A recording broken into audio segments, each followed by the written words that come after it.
હરે કૃષ્ણ મહારાજની જય, સ્વામિનારાયણ ભગવાનની જય.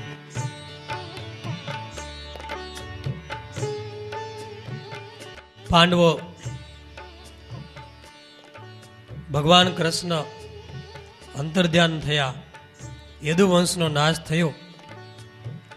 ત્યાર પછી પાંડવો પણ વ્યાસ ભગવાનની આજ્ઞા લઈ હસ્તિનાપુર રાજ્ય પરીક્ષિત રાજાને સોંપી રાજ્યાભિષેક કરી અને 5 પાંડવોને દ્રૌપદી હિમાલયમાં ચાલ્યા ગયા. ત્યાં એમનું ક્રમવાઇઝ મૃત્યુ થયું, શરીર છૂટી ગયા અને સ્વર્ગમાં ગયા. સ્વર્ગમાં એ લોકોની શું પ્રાપ્તિ થઈ એની કથા આપણે કહેવાય ગઈ. હવે પરીક્ષિત ગાદી આવ્યા છે. અભિમન્યુના પુત્ર પરીક્ષિત છે. અસુસ્થામાં એ પરીક્ષિતને મારી નાખવા માટે બ્રહ્માસ્ત્ર છોડેલું, અને એ બ્રહ્માસ્ત્રથી ભગવાને ગર્ભની અંદર નાનું એવું રૂપ લઈ અને પરીક્ષિતની રક્ષા કરી. પરિહિ રક્ષિત, પરિહિ એટલે ચારે બાજુ, રક્ષિત એટલે રક્ષા કરી, એટલે નામ પડ્યું પરીક્ષિત. એ પરીક્ષિત મહાસુરવીર હતા, દાનવીર હતા અને ધર્મવાન હતા. પોતાના પૂર્વજ પાંડવો એનો વારસો બરાબર નિભાવતા હતા. ગાદી આવ્યા પછી એમણે 3 મોટા અશ્વમેધ યજ્ઞ કર્યા ગંગા કિનારે. લખ્યું છે ભાગવતમાં કે પરીક્ષિતના યજ્ઞમાં સાક્ષાત મૂર્તિમાન સ્વર્ગમાંથી દેવો આવ્યા હતા, લખલૂટ સંપત્તિના દાન આપ્યા હતા. એ પરીક્ષિત રાજા અશ્વમેધ યજ્ઞ વખતે દિગ્વિજય કરવા નીકળેલા. દિગ્વિજય કરતા હતા એમાં એક ઘટના બને છે. જંગલમાં પોતે રથ લઈ અને જંગલને રસ્તેથી ચાલ્યા જતા હતા. એ વખતે જંગલની અંદર એણે એવી વાત સાંભળી કે હે મહારાજ પરીક્ષિત, તમારા રાજ્યમાં કળિયુગ આવી અને હજારો લોકોને દુઃખ આપે છે. પરીક્ષિતે કીધું, મારા રાજ્યમાં કળિયુગ હોય નહીં, હું ધર્મવાન છું, અને જો કળિયુગ આવ્યો હોય તો એને શિક્ષા કરીશ અને મારા પૃથ્વી ઉપરથી એને કાઢી મૂકીશ. પણ હકીકતમાં ભગવાન કૃષ્ણ શરીર છોડીને ગોલોકમાં ગયા ત્યારથી કળિયુગ આ ધરતી ઉપર આવી ચૂક્યો હતો. પણ ક્યાંક દેખાતો હતો, ક્યાંક છુપાઈ જતો હતો, ક્યાંક ક્યાંક જોવા મળતો હતો. એટલે પરીક્ષિત રાજાને થયું કળિયુગ આવે તો બહુ અનર્થ, માટે એને પકડું, સજા કરું. એ વનની અંદર જતા હતા, એવામાં એક બળદ, નિર્દોષ બળદ અને એક ગાય જંગલની અંદર કોઈ દિવ્ય આત્માઓ હશે, બે પરસ્પર સંવાદ કરતા હતા. ગાય પૃથ્વી માતા ગાયનું રૂપ લઈને અને બળદની પાસે પોતાનું દુઃખ રજૂ કરે છે. અને બળદ એ સાક્ષાત ધર્મ હતા. એના 3 પગ કોઈએ તોડી નાખ્યા હતા. એક પગ ઉપર માન એ બળદ લંગડાતો ધ્રુજતો ઊભો હતો. અને એક રાજા જેવો પુરુષ હાથમાં ભયંકર લાકડી લઈ, દંડ લઈ અને બળદને મારતો હતો. બળદ ભયંકર અવાજ સાથે રાડો પાડતો હતો, છતાંય પેલો પુરુષ બળદને મારતો હતો. આવું દ્રશ્ય જોયું એટલે પરીક્ષિત રાજા એને ક્રોધ થયો છે. પોતાનો રથ લઈને એ બાજુ ચલાવ્યા અને હાક મારી છે, ખબરદાર, કોણ છો? મારા રાજ્યમાં આવા નિર્દોષ પશુઓને મારનાર, તને છોડું નહીં. એમ કહીને ધનુષ ઉપર બાણ ચડાવ્યું. પરીક્ષિતે આમ નિશાન લીધું ત્યાં પેલો રાજા જેવો પુરુષ રાજાનો વેશ અદ્રશ્ય કરી અને ભયંકર વિકરાળ કાળો પુરુષ ઉત્પન્ન થઈ ગયો અને દોડી મારી રક્ષા કરો, ત્રાહિમામ, હું શરણે છું, મને મારશો નહીં. પરીક્ષિતના પગમાં પડી ગયું. પરીક્ષિત કે તને છોડું નહીં. આ નિર્દોષ બળદને અને ગાયને તું મારે છે? તો કે હું તમારે શરણે છું. તમે શરણાગત વત્સલ છો. તમારા પૂર્વજો શરણે આવેલાને મારતા નહીં. ત્યારે પરીક્ષિતે કીધું, ભલે હું તને મારીશ નહીં, પણ તું છો કોણ? કે હું કળિયુગ છું. કળિયુગ? મારા રાજ્યમાં કળિયુગનો પ્રવેશ હું ઘણા દિવસથી શોધું છું. ચાલ્યો જા મારું રાજ્ય છોડી.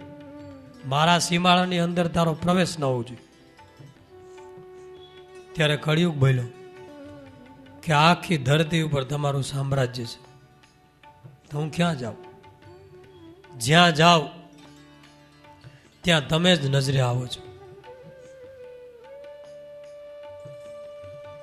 મને તમારો ભય છે. તમે શરણાગત વત્સલ છો, તો મને આ નિયમ પ્રમાણે દ્વાપર યુગ પૂર્ણ થયો અને ભગવાનના નિયમ પ્રમાણે કળિયુગ શરૂ થયો, એટલે મને આ રાજ્યમાં નિવાસ આપો. પરીક્ષિતે કળિયુગને કીધું, હું કહું એટલા સ્થાનમાં રહેજે. તો કે ભલે. 4 સ્થાન આપ્યા, યાદ રાખજો. જુગાર પહેલું, બીજું મદિરા દારૂ, ત્રીજું સ્ત્રીઓ, આ કળિયુગને રહેવાના સ્થાન છે. ચોથું હિંસા. આ 4 જગ્યાએ તું રહેજે, ત્યાં હું તને કંઈ નહીં કહું. કળિયુગ કે હજી એકાદો આપો. આ તો સીમિત જગ્યાઓ છે, હજી એક એવું આપો કાંઈક. ત્યારે પરીક્ષિતે કીધું કે જા સુવર્ણ સોનામાં ભણતું રહેજે. ભાગવતમાં લખ્યું છે, જુગારમાં અસત્ય રૂપે કળિયુગ પ્રવેશ કર્યો, મદિરામાં મદ અને અહંકાર રૂપે પ્રવેશ કરી ગયો, સ્ત્રીઓમાં કામ રૂપે પ્રવેશ કર્યો કળિયુગ, અને હિંસા દ્વારા રજોગુણ જે પ્રવર્તી જાય એ રૂપે કળિયુગ આવ્યો, અને સુવર્ણ દ્વારા વેર શત્રુતા એ રૂપે કળિયુગ વ્યાપક થવા માંડ્યું. પરીક્ષિતે શરણાગત જાણી અને કળિયુગને છોડી મૂક્યું. જન્મેજય રાજા શંકા કરે છે કે કળિયુગને મારી કેમ ન નાખ્યો? કારણ કે કળિયુગ તો દુઃખદાયક જ છે, એને જીવવા કેમ દીધું? તો કે એક તો શરણાગત ધર્મ, અને બીજું કળિયુગમાં પણ અમુક ગુણો હતા. કળિયુગમાં એક ગુણ, શું ગુણ હતા?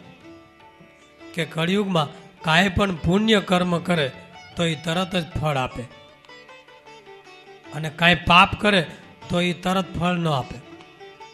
આ કળિયુગનો ગુણ. તમે કાંઈક પુણ્ય કર્મ કરો તો તરત ફળદાયી, નાનું પુણ્ય હોય તો મોટું ફળ મળનારું થાય. આ કળિયુગમાં ગુણ છે. અને બીજું, કળિયુગ છે ને એ અજ્ઞાની માણસો અને પ્રમાદી માણસો એની સામે સુરવીર છે. કળિયુગ એને હેરાન કરે છે, પણ જ્ઞાની હોય એની સામે તો કળિયુગ ભયભીત થઈને ભાગે છે. એટલે પરીક્ષિત કે આ મારે કળિયુગનો કોઈ ભય છે ને. પરીક્ષિત મહાજ્ઞાની, મહાધ્યાની, ધ્યાની, અને પરીક્ષિતના રાજ્યમાં પણ પ્રજા એવી હતી. એટલે કે આ સીમિત સ્થાનો આપ્યા છે, નિયમ પ્રમાણે ભળે એમાં રહેતો. એટલે સમજુ માણસોએ આ 5 વસ્તુથી હંમેશા દૂર રહેવું જોઈએ, તો કળિયુગ તમારા હૃદયમાં ન આવે અને સાક્ષાત સતયુગનું વાતાવરણ રહે અને તમે મહાન બની શકો. જુગાર, મદિરા, સ્ત્રી, હિંસા અને સુવર્ણ.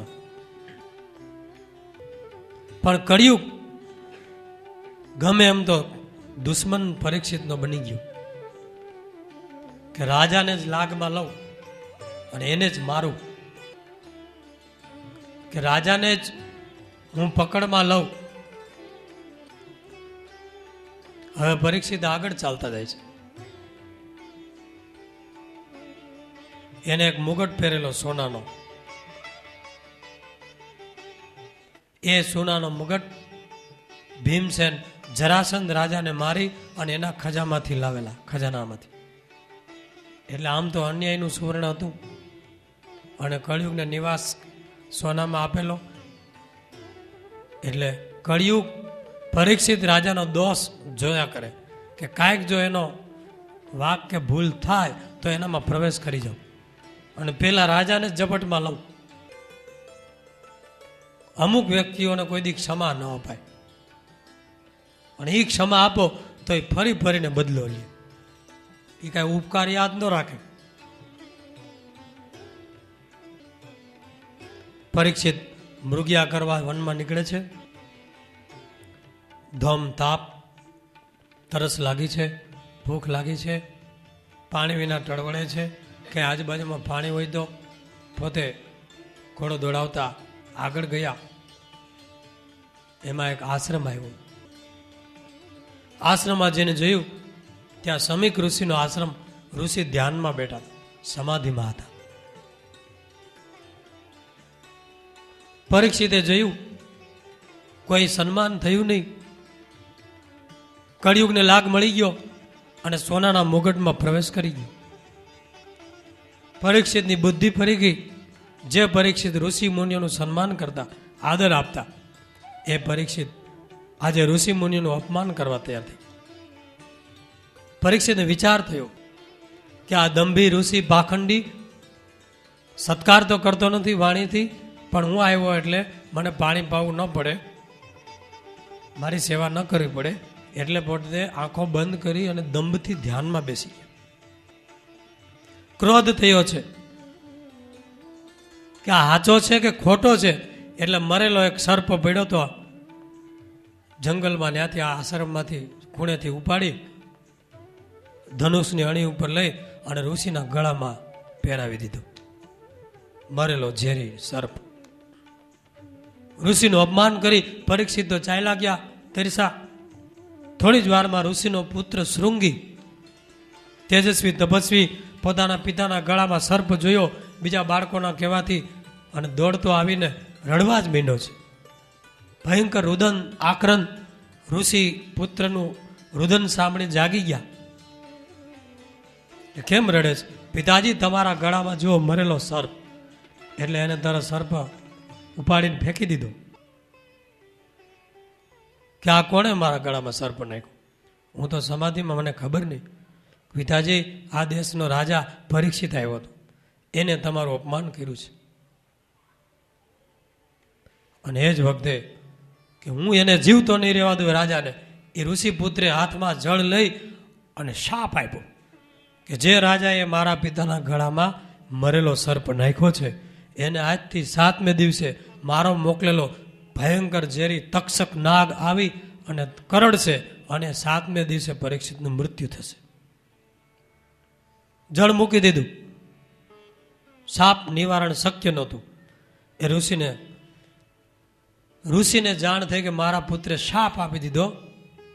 એટલે ઋષિ પોતાના પુત્રને ખીજાયા છે કે રાજા ઈશ્વર કહેવાય, રાજા દ્વારા પ્રજા અને રાજ્ય સુરક્ષિત છે અને એનો તે શાપ આપ્યો. આ તે ખોટું કર્યું છે. આ તે નાની ભૂલમાં મોટો એને દંડ આપ્યો છે, મૃત્યુ દંડ. રાજા વિના ચોર લૂંટારાઓ રાજ્યમાં વધી જાય, અનીતિ વધે, ભયંકર પ્રજાને રીબાવે. માટે જા આ પાપનું પ્રાયશ્ચિત કરી લે. 1 વર્ષ સુધી વનમાં તપ કરવા આવ્યો જાય થી. એ ઋષિ પુત્રે વનમાં જઈને તપ કર્યું. આ બાજુ સમીક ઋષિને એમ થયું કે મેં પરીક્ષિતને શાપ આપ્યો મારા પુત્રે, પણ પરીક્ષિતને ખબર નહીં હોય, એને જાણ નહીં હોય. અચાનક એનું મૃત્યુ 7મે દિવસે આવી જાય તો એને અગાઉ જાણ કરું તો એ રાજ્યની વ્યવસ્થા કરી શકે, અને મૃત્યુ આવે છે તો પોતાની મુક્તિ માટે પણ કાંઈક મોક્ષ માટે પણ ઉપાય કરી શકે. એટલે બીજા ઋષિકુમારોને મોકલા, પણ એ પહેલા પરીક્ષિત રાજા ઋષિનું અપમાન કરી પોતાના મહેલમાં આવ્યા, મસ્તક ઉપરથી મુગટ ઉતાર્યો. જેવો મુગટ ઉતર્યો એટલે કળિયુગ સાથે ઉતરી ગયું અને ભયંકર પશ્ચાતાપ થયો છે. અરે આ મેં શું કર્યું? જે ઋષિના ચરણ અમે પૂજનારા અમારા પૂર્વજો પાંડવો, શ્રી કૃષ્ણ અમારા પ્રભુ, અને એનો વંશ વારસ, અને ઋષિના ગળામાં મરેલો સર્પ નાખ્યો. ધિક્કાર છે મને. હે પ્રભુ, હું તમને પ્રાર્થના કરું છું કે મને આનો એવો દંડ આપો કે મારી રાજ્ય, સમૃદ્ધિ, ખજાનો બધું બળીને ભસ્મ થઈ જાય, અને મને પણ એવો દંડ આપો કે કોઈ જન્મમાં હું ઋષિ કે સંતનું અપમાન ન કરું. આવું પરીક્ષિત પૂજા ભગવાનની મૂર્તિ સામે જઈને પ્રાર્થના કરવા માંડ્યા, રડવા માંડ્યા. અને એ જ વખતે ઋષિએ મોકેલા 2 ઋષિ કુમારો આવ્યા છે, સન્માન કર્યું, બેસાડ્યા. કેમ આવું થયું? કે તમે જેના ગળામાં મરેલો સર્પ નાખ્યો એ ઋષિના પુત્ર શૃંગીએ તમને શાપ આપ્યો છે કે આજથી 7મે દિવસે એનો મોકલેલો તક્ષક નાગ આવશે, જે નાગ મહાઝેરી દેવતાઈ નાગ છે, એ તમને કરડશે અને 7મે દિવસે તમારું મૃત્યુ થશે. એટલે પરીક્ષિતે એ ઋષિઓને પ્રણામ કર્યા કે બસ હું આ જ ઈચ્છતો હતો, હે પ્રભુ તમે મને દંડ આપી દીધો, મેં ઋષિનું અપમાન કર્યું છે, ભલે મને તક્ષક નાગ કરડી. ઉલટાની ઋષિઓને ભેટ આપી, એની પૂજા કરી કે હું ભગવાન પાસે માગતો હતો. પરીક્ષિતને 7મે દિવસે મૃત્યુ દેખાવા માંડ્યું, તક્ષક નાગ દેખાવા માંડ્યો, અને મોત દેખાય એટલે માણસની મમતા, માણસની વાસનાઓ, માણસની સંસારની માયા એ મંડે બધી સંકેલાવા. આ તો મોત નથી યાદ આવતું એટલે આપણે બધા સંસારમાં પરિપક્વ છીએ. મોત અને પરીક્ષિત રાજાએ પોતાના પુત્ર જન્મેજય રાજાને બોલાવ્યો. પુત્ર જન્મેજય યુવાન છે, અને દીકરાને વાત કરી, બેઠા મને ઋષિનો શાપ છે, હવે આજથી આ હસ્તિનાપુરનું રાજ્ય આ તને સોંપું છું. કેમ પિતાજી? તો કે મને 7મે દિવસે તક્ષક નાગ કરડશે, મારું મૃત્યુ થશે. જન્મેજય રાજાનો રાજ્યાભિષેક કર્યો, પ્રજાને ભલામણ કરી કે હું રાજ્ય છોડી, કુટુંબ પરિવાર, મહેલો છોડી અને વનમાં જઈ અને મારી મુક્તિ મેળવીશ, મારા મોક્ષ માટે પ્રયત્ન કરીશ, કારણ કે 7મે દિવસે મને તક્ષક નાગ કરડવાનો છે, મેં ઋષિનું અપમાન કર્યું, એનું આ ફળ છે. જન્મેજયને ભલામણ કરી, તું ઋષિ અને સંતોને આદર આપજે, ક્યારેય કોઈનું અપમાન કરતો નહીં. જન્મેજય રડવા માંડ્યા છે, પિતાજી તમે અમને છોડી ન જાઓ, દીકરા આજથી તું આ ગાદીનો વારસદાર છે. જન્મેજય રાજા હસ્તિનાપુરની ગાદી ઉપર આવ્યા, અને પરીક્ષિત બધું છોડી અને ગંગા કિનારે આવ્યા છે. ઋષિઓને ખબર પડી છે, મહાન તપસ્વી ઋષિઓ ગંગા કિનારે આવી ગયા છે કે પરીક્ષિતને શાપ છે, 7મે દિવસે નાગ કરડવાનો છે. એટલે પરીક્ષિતને મળવા માટે, એને આશ્વાસન આપવા માટે, એને હિંમત આપવા માટે, એને મુક્તિનો ઉપાય બતાવવા માટે હજારો ઋષિઓ ગંગા કિનારે આવી ગયા છે. ત્યારે પરીક્ષિત બધા ઋષિઓનું પૂજન કરે છે કે મારી મુક્તિ થાય એવો કંઈક ઉપાય બતાવો.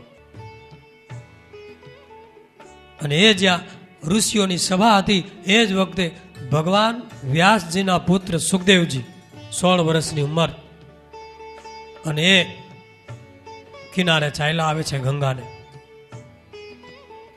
સુંદર તેજસ્વી અવસ્થા છે, માથે નાનકડી જટા વાળ છે વાકડિયા, નગ્ન દિગંબર અવસ્થા છે, તેજસ્વી ભાલ છે, દેવતાઈ શરીર છે, અને અખંડ ભગવાનનું સ્મરણ ચાલુ છે, ભાગવતના શ્લોકોનું ગાન ચાલુ છે.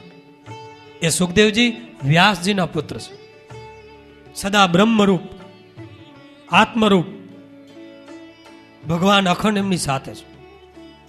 એ આવ્યા એટલે પરીક્ષિતે એમનું પૂજન કર્યું, આસન પર બેસાડ્યા.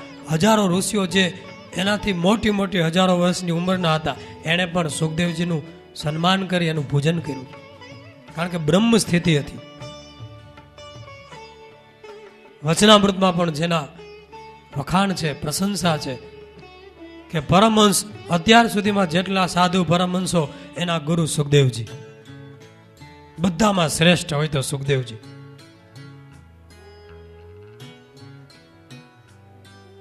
પરીક્ષિત રાજાએ પ્રણામ કરીને પૂછ્યું, મહારાજ, 7મે દિવસે મને તક્ષક નાગ કરડશે, તો મારો મોક્ષ થાય એવો કઈ ઉપાય બતાવો, અને મૃત્યુ સમયે, મૃત્યુ નજીક હોય ત્યારે મનુષ્ય શું કરવું જોઈએ એ તમે કહો. ત્યારે સુખદેવજીએ શ્રીમદ ભાગવતની કથા સંભળાવી છે કે આ એક મારા પિતા વ્યાસ ભગવાને સમગ્ર શાસ્ત્રોનું દોહન કરી અને શ્રીમદ ભાગવત પુરાણની રચના કરી, એ તમે સાંભળો. એ ભાગવત સંભળાવ્યું. અહીંથી મહાભારતમાં ભાગવતની કથાનું કનેક્શન છે, પણ એ અવાંતર છે એટલે એ નહીં લઈએ. આપણે મૂળ કથા ઉપર જશું. 7 દિવસ થઈ ગયા. આ બાજુ પુત્ર જન્મે જઈ ચિંતામાં છે. એણે વિચાર કર્યો કે મારા પિતાને તક્ષક નાગ કરડવાનો છે. એને રાજ્યનો ફરતો 3 ફેરો ચોકી ફેરો મૂકી દીધો છે. ઉગાડી તલવારે 3 થરી ચોકી છે કે કોઈ શંકાસ્પદ વ્યક્તિ આવે તો એની મારી પાસે હાજર કરવો, કોઈ નાગ આવે તો એના કટકા કરી નાખવા, અને સમગ્ર રાજ્યમાં જાહેરાત કરી છે કે મારા પિતાને તક્ષક નાગ કરડે અને કોઈ નાગનું ઝેર ઉતારનાર કોઈ મહા તપસ્વી ઋષિ કે બ્રાહ્મણ જો ઝેર ઉતારી દે એની સાધનાથી, તો એને કહે એટલું ધન સુવર્ણ કે રાજ્ય પણ આપી દો, મારા પિતાને બચાવી લેતો. આવી જાહેરાત થઈ ગઈ.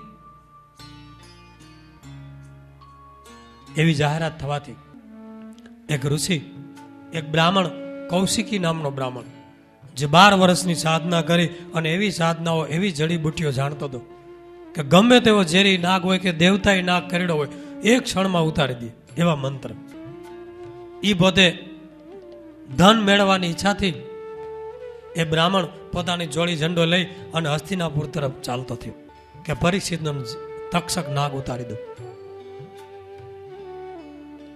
અને આ બાજુથી ઋષિનો શાપ આપેલો તક્ષક નાગ દેવતાએ, ઈ પોતે પરીક્ષિતને કરડવા માટે ઈ રવાના થયો. આ બાજુ જન્મે જે પોતાના પિતા પરીક્ષિતની રક્ષા કરવા બંદોબસ્ત કર્યો, ઝેર ઉતારનારને બોલાવ્યા, સાથોસાથ લાકડાનો સ્તંભ ઊભો કરી અને એની ઉપર એવું મકાન, એવું લાકડાનું ઓરડો તૈયાર કરી દીધો. એમાં એના પિતા પરીક્ષિતને બેસાડી દીધા. એક નાનકડી સીડી, એની ઉપર ચડીને ઉતરી શકાય, સીડી લઈ લેવાની લાકડાની, ઉપર કોઈ જઈ ન શકે, જીવ જંતુ પણ ન જઈ શકે, અંગત એની સેવામાં એકાદ વ્યક્તિ જ અને પોતે જઈ શકે. હવે નાગ કેવી રીતે આવશે ને કેમ મારા પિતાને કરડશે, હું જોઉં છું. લાકડાનું આખું ભવન તૈયાર કર્યું આખા સ્તંભ ઉપર. એટલે પરીક્ષિત તો જન્મે જઈને કહે છે, બેટા, ઋષિનો શાપ મિથ્યા થાય નહીં, આવા પ્રયત્ન રહેવા દે, અને હવે મારી મુક્તિ મને દેખાય છે. મેં ભગવાનનું કથા, ભાગવત કથા સાંભળી છે, મને કોઈ ચિંતા નથી, મૃત્યુનો ડર નથી. ના પિતાજી, હું તક્ષકને જોઈ લઈશ, એને હું છોડીશ નહીં. કેમ મારા પિતાને કરડે છે? આ બાજુથી તક્ષક નાગ બ્રાહ્મણનો વેશ લઈ, રૂપ લઈ અને એ પણ ચાલ્યો આવે છે. અને આ બાજુથી એક બ્રાહ્મણ કૌશિકી, એ નાગ ઉતારવા માટે આવેલો આવે છે. અને બે રસ્તામાં થઈ ગયા ભેગા. રસ્તામાં થાકેલા તાપથી તૃષાતુર એક વૃક્ષની છાયામાં બે બેઠા. વૃક્ષને થળીએ ટેકો દઈ આ બાજુ તક્ષક નાગ બ્રાહ્મણના રૂપમાં બેઠો છે, આ બાજુ કૌશિકી બ્રાહ્મણ આરામ ફરમાવતો બેઠો છે. ધીરે ધીરે બેમાં વાતચીત થઈ કે તમે કોણ છો, ક્યાં જાઓ છો? તો કે તને નથી ખબર, અહીંયા પરીક્ષિતને તક્ષક નાગ કરડવાનો છે, હું ઝેર ઉતારનાર, મારી વિદ્યા તપના પ્રભાવથી હું ઝેર ઉતારવા જાઉં છું. ત્યાં તક્ષક બોલ્યો બ્રાહ્મણના વેશમાં કે આ કોઈ સામાન્ય નાગ નથી કે વન વગડામાં રખડતો. આ મહાભયંકર ઝેરી દેવતાઈ નાગ છે. અને તું એમ કે છે હું ઝેર ઉતારી નાખું? પાછો વળી જા બ્રાહ્મણ, આમાં તારી કારી ફાવશે નહીં. તો કે તું સાંભળી લે બ્રાહ્મણ, હું કાંઈ જેવો તેવો નથી. 12 વર્ષ સુધી સાધના કરી અને મંત્રો મેળવા છે, દેવતાઓની કૃપા મેળવી છે. મારી પાસે એવી મંત્ર સાધના છે, એક જળની અંજલી નાખું ગમે એવો નાગો એ ઉતરી જાય. તો તક્ષક બોલ્યો તો સાંભળી લે, ઈ કરડનારો તક્ષક નાગ ઈ હું જ છું. હે, તું તો મનુષ્ય, હું મનુષ્ય રૂપમાં છું, પણ હું તક્ષક નાગ છું. અને હું જાઉં છું પરીક્ષિતની પાસે. ઋષિનો શાપ કોઈ મિથ્યા ન કરી શકે. તો કે હું ઉતારી દઈશ, તારી શક્તિને પણ હું માપી લઈશ. ત્યારે તક્ષક બોલ્યો તો ઉતારી શકે છે કે નહીં એની ખાતરી કર. જો આ વૃક્ષ છે એના થડમાં હું ડંખ ભરું છું અને તો તારા મંત્રના પ્રભાવથી ઉતારી દે તો હું સાચું માનું. તો આ ભર ડંખ અને જો મારા મંત્રનો પ્રભાવ. એટલે તક્ષક નાગ ઊભો થયો, બ્રાહ્મણ દૂર ગયો અને ભયંકર ફૂફાડો માર્યો. ત્યાં તો ભયંકર ઝેરી નાગનું રૂપ થઈ ગયું. વિકરાળ અજગર જેવો વિશાળ નાગ ફેણ ચડાવી અને એવો દોડ્યો છે અને મુખમાંથી અગ્નિની જાણે જ્વાળાઓ નીકળતી હોય. અને વૃક્ષના થડમાં ડંખ માર્યો અને એ જ સમયે વૃક્ષના પાંદડા સુકાઈને ખરી ગયા, ડાળીઓ તૂટી ગઈ અને વૃક્ષ ઠૂઠા જેવું સુકાઈ ગયેલ થઈ ગયું, બળી ગયું. આખું તોતિંગ વૃક્ષ એક ક્ષણમાં એને ઠૂઠું કરી નાખ્યું. તક્ષક બોલ્યો કે આ મારું ઝેર અને આ મારો દંશ, હવે તારી તાકાત હોય તો વૃક્ષને લીલું કરી દે, તો હું માનું કે તું પરીક્ષિતનો ઝેર ઉતારી શકીશ. પેલો બ્રાહ્મણ પણ વિદ્યા તપસ્વી મંત્રવાળો, એને અંજલિ જળની લીધી કમંડળમાંથી અને પોતે વૃક્ષની પાસે જઈ અને મંત્ર બોલી અને પોતાના અંજલિ છાટી અને એ જ સમયે ઝાડ આખું લીલું છમ થઈ ગયું. જે ખરેલા પાંદડા હતા એ ઉડીને ચોંટી ગયા, ડાયડું પડી હતી એ ચોંટી ગઈ અને વૃક્ષ હતું એવું ને એવું લીલું છમ ઘેઘુર બની ગયું. ત્યારે તક્ષકને એમ થયું કે આ માણસ નક્કી પરીક્ષિતને જીવાડશે, આ તો ચમત્કારી છે. તો ઋષિનો શાપ ખોટો પડે અને મારી અવગણના થાય, મારું ઝેર તો મિથ્યા સાબિત થાય. તક્ષક કે બોલ, તું શા માટે પરીક્ષિતને જીવાડવા જાય છે? તારી શું ઈચ્છા છે? તો કે હું ગરીબ છું, મારે સુવર્ણ ધન જોઈએ છે. ધનની ઈચ્છાથી ઋષિનો શાપ ખોટો કરવા જાય છે? કેટલું ધન જોઈએ છે? પથ્થરની શિલાઓ પડી હતી. તક્ષક નાગે બતાવ્યું, મોટી એક પથ્થરની શિલા હતી કે આટલું સોનું હોય તો મારે પેઢીઓ સુધી ચાલે, બસ મને ફરી જન્મે જે રાજા સોનું આપશે એટલે હું ઝેર ઉતારવા જાઉં છું. તો કે એ સોનું હું તને આપી દઉં તો કે મારે ત્યાં ધક્કો ખાવાની જરૂર નથી. તો કે કેટલું જોઈએ? તો કે આ શિલા પડી આટલું. એટલે તક્ષક નાગે એ શિલા ઉપર ડંખ માર્યો અને આખી શિલા સોનાની થઈ ગઈ. ઉપાડ, તારી હિતેર બેઠી બેઠી બેઠી ખાય. એ સોનાની શિલા એની વ્યવસ્થા કરી. પેલો બ્રાહ્મણ તો વયો ગયો. હવે તક્ષક નાગ વિચાર કરે છે કે 3 થરો ચોકી પહેરો છે, લાકડાના ભવનમાં ઉપર પરીક્ષિત બેઠા છે. હવે 7મો દિવસ પૂરો થવાની તૈયારી છે. હવે મારે એને કરડવું છે. ઋષિનો શાપ છે, હું એને કેમ કરડું, પ્રવેશ કેમ કરવો રાજ્યમાં. પણ ભાઈ મૃત્યુ અને કાળ એ ગમે ત્યાંથી એનો રસ્તો ગોતી લે છે. જેમ પવન વાયુ નાની એવી હૈંદ હોય એમાંથી પણ પ્રવેશ કરી જાય, એમ મૃત્યુ ગમે ત્યાંથી પ્રવેશ કરી જાય. તક્ષકે એક નાનું કણાનું રૂપ લીધું. નાનો એવો કણો સર્પનો બની ગયો. અને સાંજ પડી છે, પરીક્ષિતનો છેલ્લો સમય છે, 7મો દિવસ પૂર્ણ થવાની તૈયારી. એ વખતે પરીક્ષિતે ભગવાનની પૂજા કરવાનો વિચાર કર્યો, ઈચ્છા કરી. જન્મેજયને કીધું મારે પૂજા કરવી છે, ફૂલ હાર બધું અહીંયા મોકલાવો. એટલે એનો નોકર સેવક હતો, એ સરસ મજાના તાજા ગુલાબ બીજા ફૂલના ટોપલા ભરી અને ઉપર મોકલાવે છે. હવે એ ફૂલ જ્યાંથી આવેલા એમાં ફૂલની અંદર પેલો તક્ષક નાગ નાનો કણો બની અને ફૂલની અંદર બેસી ગયો. હવે આને 3 થરો ચોકી પહેરો શું કામ કરે? એ ફૂલના ટોપલામાં આવી ગયો અને એ ટોપલો ઉપર વયો ગયો. પેલો સેવક આવી અને પરીક્ષિતને કીધું, લ્યો મહારાજ, આ ફૂલ ભગવાનની પૂજા કરો. અને એ નીચે ઉતરી ગયો. પરીક્ષિત રાજા છેલ્લી પૂજા કરે, ફૂલ લઈ અને ભગવાનને મંત્રોથી ચડાવે. અને જે ફૂલમાં તક્ષક નાગ બેઠો છે કણો, એ ફૂલ જ્યાં આમ ઉપાડે ત્યાં એ જ વખતે ભયંકર ફૂફાડો આમ ફૂ થયું. ફૂલ હાથમાંથી પડી ગયું અને એક નાનો કણો પડ્યો અને જોત જોતામાં તો વિશાળ ઝેરી તક્ષક સર્પ બની ગયો, વિકરાળ. અને સામે ફેણ ચડાવી અને જીબડી લબકારા કરતો, તાંબા જેવી ધગેલ લાલ આંખો, ડોળા ફાડતો તક્ષક નાગ સામે આમ ફેણ ચડાવીને ઉભો માંડ્યો. પરીક્ષિતે જોયું, કાળ આવી ગયો, ઋષિનો સાપ આંબી ગયો. એટલે પરીક્ષિત રાજાએ પોતાના ગુરુ સુખદેવજીનું અને ભગવાન કૃષ્ણનું સ્મરણ કરી આંખો બંધ કરી અને આત્મામાં અને પરમાત્મામાં લીન થયા.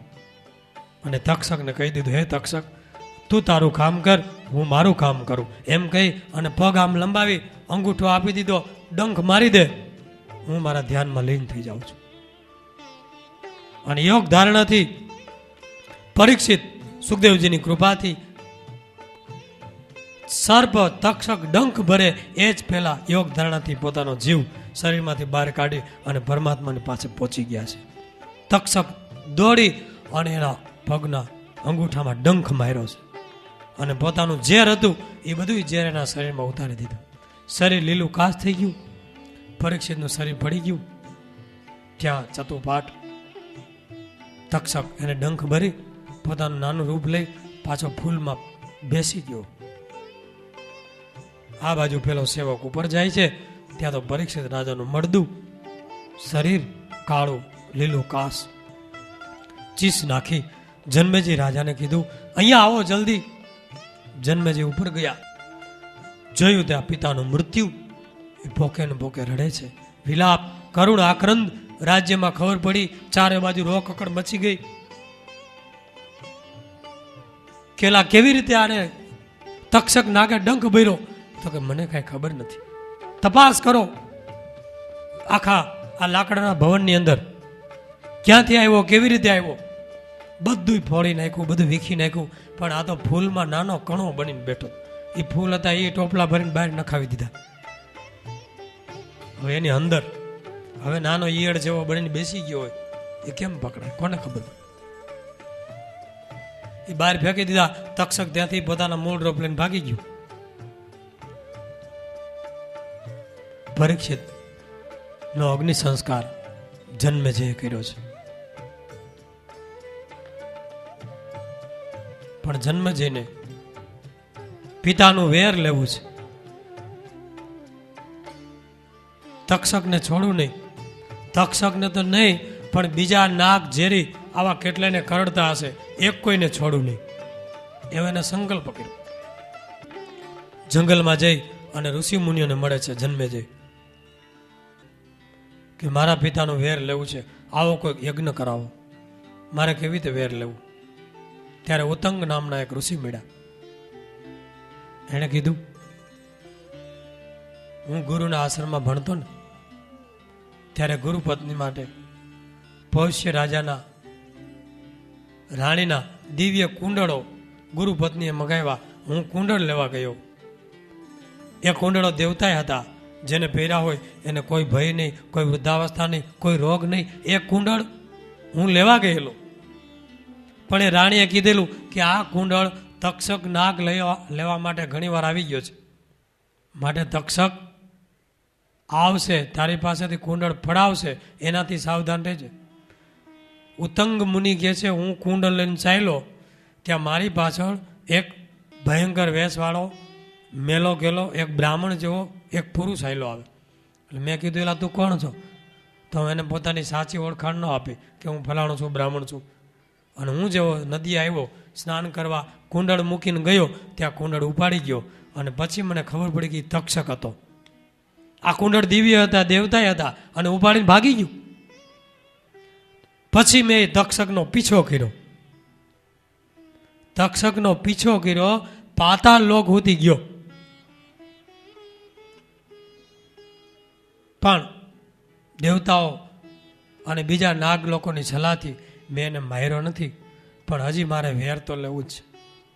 એ મારો દુશ્મન છે. તો જન્મે છે કે મારો દુશ્મન છે, તો આપણે શું કરવું? ઉતંગ ઋષિ કહે છે, એવા ઋષિઓ આ જંગલમાં ઘણા છે. એક હવે યજ્ઞ કરો. ઋષિઓની સલાહથી, જે અથર્વવેદને જાણનાર ઋષિ હતા, એણે કીધું કે એવો સર્પ યજ્ઞ કરો.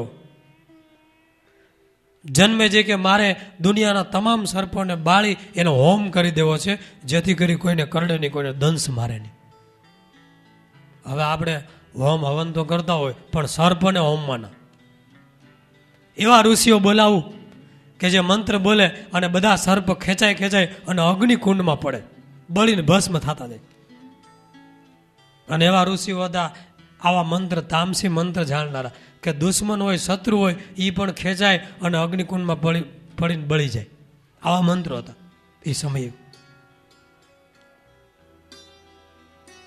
યજ્ઞનું આયોજન થયું, સર્પ યજ્ઞ. હજારો ઋષિઓ આવ્યા છે, અને એના કુંડ પાતાળ કુવા જેવા તો કુંડ કર્યા છે, કારણ કે બધા સર્પોનો હોમ કરવાનો છે. ચારે બાજુ જાહેરાત થઈ ગઈ કે જન્મે જઈ આવો મોટો સર્પ યજ્ઞ કરે છે, કે કોઈએ ન કર્યો એવો સર્પોનો હોમ કરવાના છે. બધે ભયનું વાતાવરણ છવાઈ ગયું કે આ રાજ્યનું શું થવા બેઠું છે, કે શું થશે. અને એવા ઋષિઓ પણ આવી ગયા, તામસ મંત્ર જાણનારા. અને જન્મે જે બધાને કીધું, તમારે જે દક્ષિણા, જે સોનું, જે જોઈએ માગી લેજો, પણ તક્ષક નાગ આ અગ્નિમાં હોમી દો. એ જીવ તો બળી જાય ત્યારે મારા પિતાના વેરનો અગ્નિ શાંત થાય. ઋષિઓ કે આવશે, અમારી પાસે એવી શક્તિ છે. અને યજ્ઞ ચાલે થયો. જન્મે જે રાજાએ યજ્ઞની દીક્ષા લીધી, એના પુત્રોને અને એના ભાઈઓને યજ્ઞનું રક્ષણ સોંપ્યું છે, રાજ્યનું જવાબદારી સોંપી છે. અહીંયા સુત પુરાણીને સૌનક ઋષિઓ પૂછે છે કે મહારાજ, આમાં એક તક્ષકનો વાંક હતો, તો બધાય સર્પોનો હોમ શા માટે કરવો પડે છે? બીજા તો નિર્દોષ છે, એને શા માટે મારી નાખવા? આ તો હત્યા. ત્યારે સુત પુરાણી એમ કહે છે કે એ સમયે જગતમાં બહુ સર્પ વધી ગયા હતા, અને બધા એટલા બધા ઝેરી થઈ ગયા હતા કે એનો હોમ કરવો આવશ્યક હતો. એવી બ્રહ્માની જ કંઈક ઈચ્છા હતી, અને બ્રહ્મદેવની સભામાં આવી કંઈક વાત થયેલી કે જન્મે જે આવો યજ્ઞ કરશે અને ઝેરી સર્પોનો હોમ થઈ જવાનો. તો કે સર્પોની કંઈક અમને એ કથા સંભળાવો કે શા માટે આવું બન્યું બધું. એ સર્પો કેવી રીતે ઉત્પન્ન થયા, એના માતા પિતા કોણ હતા, અને આ સર્પોની પરંપરા કેમ ચાલી. તો મહાભારતમાં સર્પોના જન્મની કથા છે. એ કથા ભાગવતમાં પણ છે. બ્રહ્માજીને 10 ઋષિપુત્રો મરીચી, અત્રિ, અંગિરા, પુલત્સ્ય, પુલ, ક્રતુ, ભૃગુ, વશિષ્ઠ, દક્ષ અને નારદ. એમાં નારદજી સંન્યાસી બની ગયા અને બીજા 9 હતા પ્રજાપતિ. એના દ્વારા આખી સૃષ્ટિ થઈ, આખું બ્રહ્માંડ થયું. એમાં મરીચી હતા, એના પુત્ર કશ્યપ ઋષિ. અને દક્ષ રાજાએ દક્ષે પોતાની 60 કન્યાઓમાંથી 13 કન્યા કશ્યપ ઋષિને પરણાવી. એમાં 13 ની અંદર 2 હતી, એક કદ્રુ અને એક વિનતા. એમાં કદ્રુ અને વિનતાએ પતિદેવની ખૂબ સેવા કરી, એટલે પતિ કશ્યપ ઋષિ પ્રસન્ન થયા કે માગો, બંને કાંઈ જોતું હોય. ત્યારે કદ્રુએ કીધું કે મને 1000 નાગ પુત્ર થાય. નાગ ઋષિએ તથાસ્તુ. વિનતાને પૂછ્યું તારી શું ઈચ્છા છે? તો કે મને 2 પુત્ર, એવા તેજસ્વી, મહાન, પ્રભાવશાળી, શક્તિશાળી 2 પુત્ર આપજો. એને 2 પુત્રોનું વરદાન આપ્યું. આ કદ્રુ નામની જે દક્ષની પુત્રી, કશ્યપની પત્ની, એમને 1000 નાગપુત્ર થયા, જે મહાશક્તિશાળી. આ સૌ પ્રથમ સૃષ્ટિના ઉત્પત્તિ કાળની વાત છે. વિનતાને એક પ્રથમ પુત્ર જન્મો, જે હજી કાચો હતો, હજી ગર્ભમાં પરિપૂર્ણ વિકસિત નહોતો થયો, અને જન્મ થઈ ગયો કાચો, અને જન્મતા હવે આકાશમાં ઉડી ગયો. હજી એના હાથ પગ પંગુ હતા, અને આકાશમાં ગયો. સૂર્યનારાયણ એને રાખ્યો એના સારથી તરીકે. એ જ અરુણ. અરુણ છે એ વિનતાનો પુત્ર છે, જે સૂર્યનો રથ ચલાવે છે, જેને પગ નથી. જે સૂર્ય ઉદય થાય છે અને અરુણ એટલે લાલ, લાલ દિશા થાય છે, એ અરુણ સારથીનો પ્રકાશ છે. એ સૂર્યનારાયણના રથ ચલાવે છે, ઘોડા ચલાવે છે. એક બીજો પુત્ર વિનતાને જન્મ થાય છે, બીજો પુત્ર તે ગરુડજી, જે મહા તેજસ્વી, મહાશક્તિશાળી ગરુડજી. એમાં એકવાર કદ્રુ અને વિનતા બંને બેઠા છે, સાંજનો સમય છે. ત્યાં આકાશમાંથી એક દેવતાએ ઘોડો નીકળ્યો, દિવ્ય, તેજસ્વી, પ્રતાપી.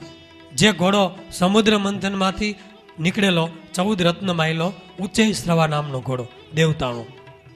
એ આકાશમાં આવેલો જતો હતો. એટલે કદ્રુ અને વિનતા જોતા હતા.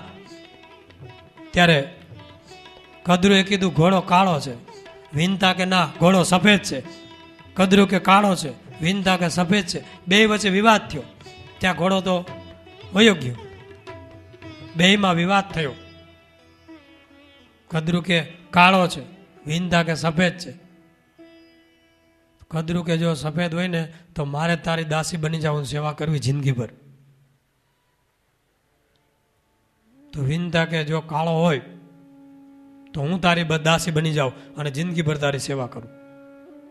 કાલે ઘોડો આવે એટલે બરાબર ધ્યાન રાખજો. એ દરરોજ સંધ્યા સમય નીકળે છે દેવતાએ ઘોડો. બીજો દિવસ થયો, કદ્રુને ચિંતા થઈ. એણે કીધું કે કદાચ આખો ઘોડો કાળો ન હોય તો એ ઘોડાનું પૂંછડું તો કાળું છે જ. તો વિનતા કે ના, આખો સફેદ જ છે. કે શરત? તો કે શરત. પછી કદ્રુએ એના પુત્ર સર્પો હતા એને કીધું કે અમારે આવી રીતે શરત થઈ છે અને મારે દાસી બનવું પડે, તો તમે બધા સર્પો વાળ રૂપ બની અને આકાશમાં ઉડી અને ઘોડાને પૂંછડે વીંટાઈ જાજો, એટલે કાળો લાગે પૂંછડું. જાઓ, મારી આજ્ઞા છે. એ 1000 સર્પોને આજ્ઞા આપી, પણ એમાં અમુક આજ્ઞા માને એવા હતા, અમુક નહોતા માને એવા. અને કદ્રુએ કીધું જો મારી આજ્ઞા નહીં માનો તો હું સાપ દઈશ તમને. એટલે સર્પો બધા ઉડ્યા, વાળ રૂપ થઈ ગયા, અને ઘોડો નીકળો એને પૂંછડે વળગી ગયા. ઘોડો વિશાળો તો બધે સર્પો વીંટાઈ ગયા વાળ રૂપે, અને ઘોડો નીકળો ત્યાં પૂંછડું કાળું દેખાણું. વિનતાને કે જો આ પૂંછડું કાળું છે, આજથી તું મારી દાસી. તો કે હા, હવે હું હારી ગઈ, આ દગો કર્યો, ચીટિંગ, દગો થઈ, દાસી બની ગયા. હવે દાસી બહેના વિનતા એટલે કદ્રુની સેવા કરવાની, સર્પોની સેવા કરવાની, અને ગરુડ વિંતાના પુત્ર એટલે ગરુડ અને વિંતા બે કદરુ અને એના સર્પોની સેવા કર્યા કરે. એકવાર કદરુ કહે છે કે તમે બે અમને ઉપાડી આકાશ માર્ગે અમને ફરવા લઈ જાઓ. ગરુડને કહે, ગરુડ આ બધા સર્પોને તારી ઉપર બેસાડ, તારું વિશાળ રૂપ લે અને સમુદ્રના કિનારા ઉપર રમણીય ટાપુઓ છે એની ઉપર અમને ફરવા લઈ જા, અને હું તારી માના ખંભા ઉપર બેસું છું. એટલે કદરુ છે એ વિંતાના ખંભા ઉપર બેઠી, અને ઓલા હજાર હજાર સર્પ હતા એ બધા ગરુડ ઉપર ચડી બેઠા. હાલો તમે અમારા દાસ છો, નોકર છો. એટલે આકાશ માર્ગે ઉડ્યા, રમણીય ટાપુઓ હતા ત્યાં ફરે, ઓલી બાજુ જાય, સારા સારા જે કાંઈ હોય સ્થળો જોવાલાયક એ બધા ફરે વગર ટિકિટે.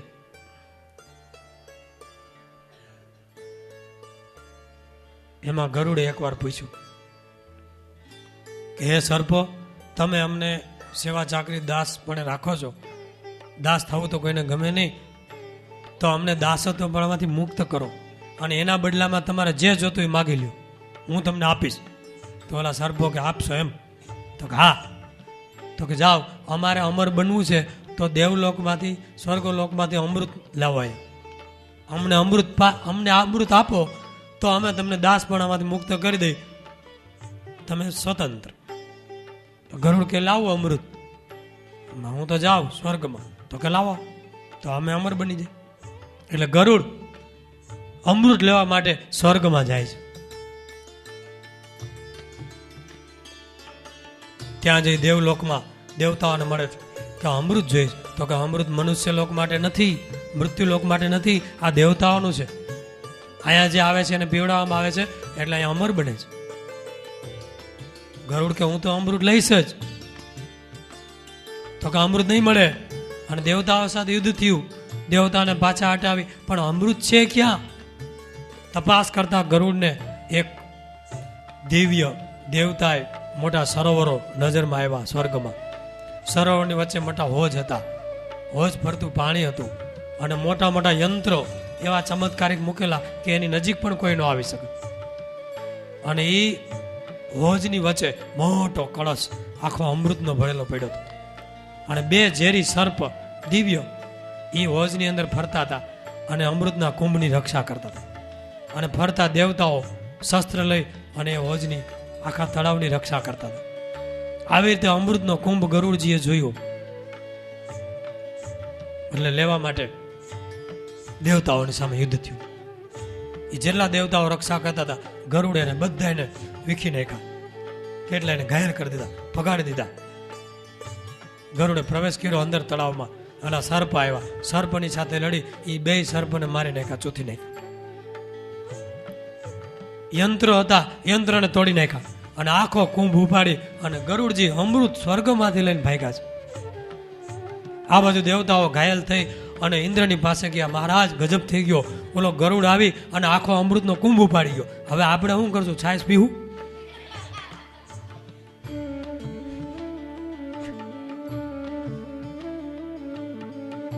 ઇન્દ્ર કોપાયમાન થયો, પોતાનું વજ્ર ઉપાડ્યું, પાછળ દોડ્યો છે ઈરાવત હાથી લઈ. ખબરદાર ગરુડ, ઉભો રહેજે, મારી નાખું, ઉભો રહી જા, નકર વજ્રનો પ્રહાર કરીશ, તારા હત્યા કરી નાખી. ગરુડ કે તારે જે કરવું કરી લેજે, હું આ હિલો એમ કરીને ભાગ્યો. એટલે ઇન્દ્ર રાજાએ પોતાનું વજ્ર લીધું અને જોરથી પ્રહાર કર્યો છે. વજ્ર આવ્યું છે ભયંકર તેજના લીસોટા કરતું. વજ્ર છે અફળ આયુધ છે, લાગે જ, પણ ગરુડજીને વજ્ર પણ લાગ્યું નથી. વજ્ર ટકરાય અને પાછું ઇન્દ્રની પાસે આવી ગયું. ગરુડજી ખડખડાટ હસીને કે તારું વજ્ર પણ કઈ કામ નહીં કરે, મારી પાસે એવી શક્તિ છે. પણ વજ્રના માન માટે, કારણ કે દધીચી ઋષિના હાડકા છે, ઋષિનું તપ છે, એના માન માટે હું મારું એક પીછું ખેરું છું, આટલું જ. એક પીછું ખેરી નાખ્યું અને એ તો કુંભ લઈને ભાગતા થાય. ઇન્દ્ર કે અરે પણ ઉભો તો રે. અને એ પીછું દેવતાઓએ જોયું, મહાભારતમાં વર્ણન છે, એ પીછું એટલું બધું સુંદર હતું, એટલું બધું રમણીય હતું, એટલું બધું રંગબેરંગી હતું, એટલું બધું ચમત્કારી હતું કે દેવતાઓ એના વખાણ કરવા માંડ્યા. આહા ક્યાં બાત હે, પીછા ક્યાં હે. એટલે ગરુડનું નામ પડ્યું સુપર્ણ. ગરુડનું બીજું નામ છે સુપર્ણ, સુંદર પીછાવાળા. ઇન્દ્ર ગરુડની આવી શક્તિ જોઈ ઇન્દ્ર પ્રસન્ન થયો ગરુડજીની ઉપર. ગરુડજી,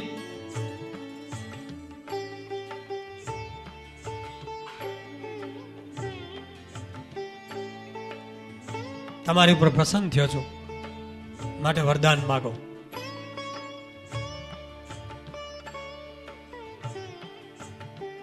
વરદાન માગવાનું કીધું એટલે ગરુડજીએ કીધું કે સર્પ અમને બહુ હેરાન કરે છે, એટલે આજથી સર્પ મારું ભક્ષણ બને. હું સર્પને જોઈને ખાઈ જાઉં, મૂકું નહીં. તો કે તથાસ્તુ. ત્યારથી ગરુડ સર્પોને ખાય. તમે જોજો,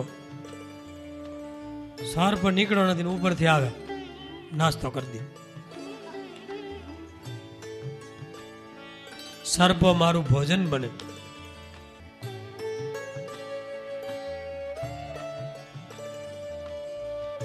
પણ ઇન્દ્રે કીધું, હે ગરુડ,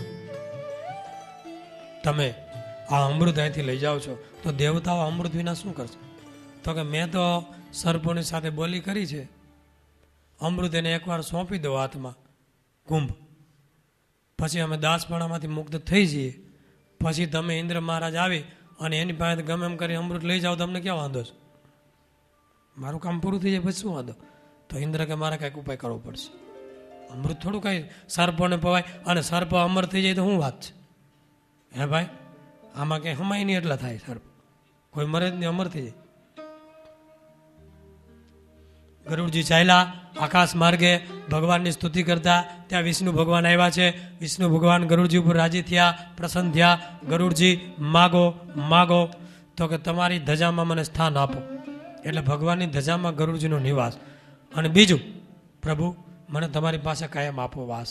તો ભગવાન કે આજથી હું મારા વાહન તરીકે તમને સ્વીકારું છું. ત્યારથી વિષ્ણુ ભગવાન વાહન ગરુડ બન્યું, અને એના ધ્વજની અંદર નિશાની છે. એટલે આપણે શ્લોક બોલીએ ઘણીવાર સવારે પણ, ઉત્તિષ્ઠ ઉત્તિષ્ઠ ગોવિંદ ઉત્તિષ્ઠ ગરુડ ધ્વજ. ગરુડ ધ્વજ. ગરુડજી આવ્યા, અમૃતનો કુંભ લઈ. સ્વરૂપો બધાય રાહ જોતા હતા, ફેણું ચડાવીને આમ આવે, ક્યારે આવે ક્યારે આવે. ગરુડજી આવતા તો ઠેકડા મીંડા મારવા. ગરુડજી કે આ કુંભ નીચે ન મુકાય, દર્ભ લાવો. દર્ભ એટલે ડાબડો. ડાબડો બિછાવી દીધો, ડાબડાનું ઘાસ ઉપર અમૃતનો કુંભ મૂક્યો. ગરુડજી કે જો આ કુંભ તમને સોંપું છું, હવે અમે દાસપણામાંથી મુક્ત. તો કે મુક્ત. મારી માતા પણ વિનતા, તો કે એ પણ મુક્ત. હવે તમે સ્વતંત્ર. હવે અમને અમૃત મળી ગયું, બસ અમે અમર બની ગયા, બસ હવે આ ધરતી ઉપર અમારું મૃત્યુ જ નથી. ખુશ થઈ ગયા. પણ ગરુડજી કે સ્નાન કરીને આવો. સ્નાન કર્યા પછી અમૃતનું પાન કરો તો તમે અમર બનશો. અહીંયા સ્નાન કરી લો દરિયામાં. એટલે સર્પો બધાય સ્નાન કરવા ગયા. આ સર્પો સામાન્ય નહોતા, મનુષ્ય જેવું રૂપ લઈ શકતા હતા. રાક્ષસ પણ બની શકતા હતા, સર્પ પણ બની શકતા હતા. આ આદિકાળની વાત છે. એ બધા સ્નાન કરવા ગયા. ત્યાં પાછળથી ઇન્દ્ર આવ્યા. એ આકાશ માર્ગે જોતા હતા. અમૃતના કુંભની પાછળ જ હતો ઇન્દ્ર, કારણ કે સ્વર્ગમાં થોડું ઇન્દ્ર અમૃતને જવા દે. આવી ઓલા સર્પ ગયા એટલે પાછળથી આખો કુંભ ઉપાડીને આકાશમાં એ વહી ગયો સ્વર્ગમાં. ઓલા સર્પ જલ્દી આવ્યા, નાયા નો નાયા, ધોતિયા બોતિયા પહેર્યા નો પહેર્યા. આવીને જુએ અમૃતનો કુંભ ગાયબ. અરે અમૃત ક્યાંય ગયું, અમૃત ક્યાંય ગયું. ગરુડજી વ્યા ગયા હતા. ગરુડજી તો હોપીને ગયા હતા, એટલે એનું કાંઈ હતું નહીં. પછી એમ થયું કે આ ડાબડા ઉપર વળી કાંઈક અમૃતના છાંટા કાંઈક પીડા હોય, અને ડાબડાનું જે ઘાસ હતું એ ચાટવા માંડ્યા આમ સર્પો. એ વખતે એની જીભ ચીરાઈ ગઈ. એટલે ત્યારથી સર્પોની જીભ ચીરાયેલી છે. આમ બે જીભ છે, મહાભારતમાં ઉલ્લેખ છે. જીભ ચીરાઈ ગઈ. અને જે દર્ભ ઉપર અમૃત મૂક્યું ત્યારથી દર્ભ દાબડો પવિત્ર ગણાયો. ઋષિ મુનિએ મેખલામાં સ્થાન આપ્યું, અને ગ્રહણ વખતે પણ દાબડો રાખવામાં આવે તો ગ્રહણનો પ્રવેશ નથી થતો, અને દર્ભ પવિત્ર છે. એ અમૃતનો કુંભ મૂકવાથી.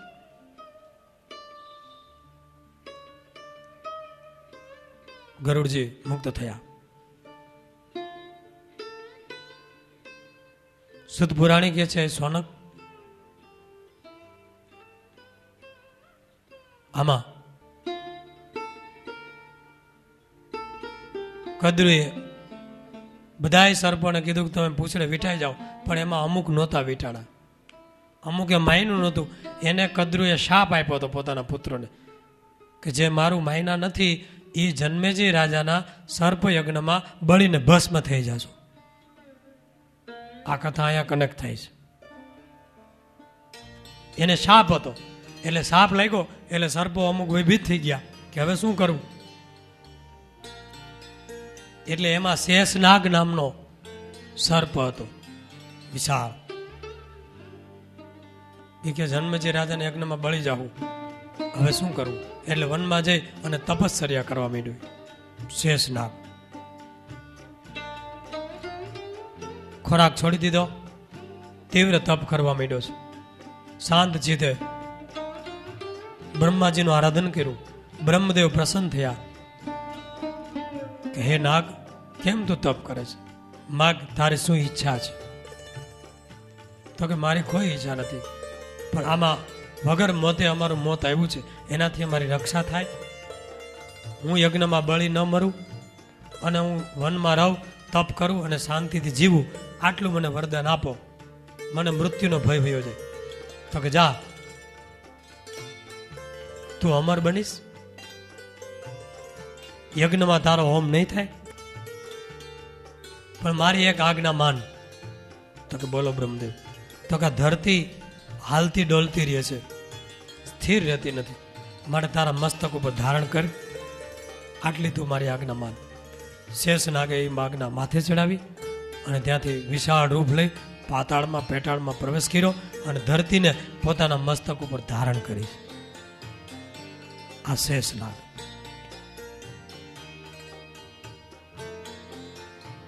બીજા બધા સર્પોનો હોમ થશે.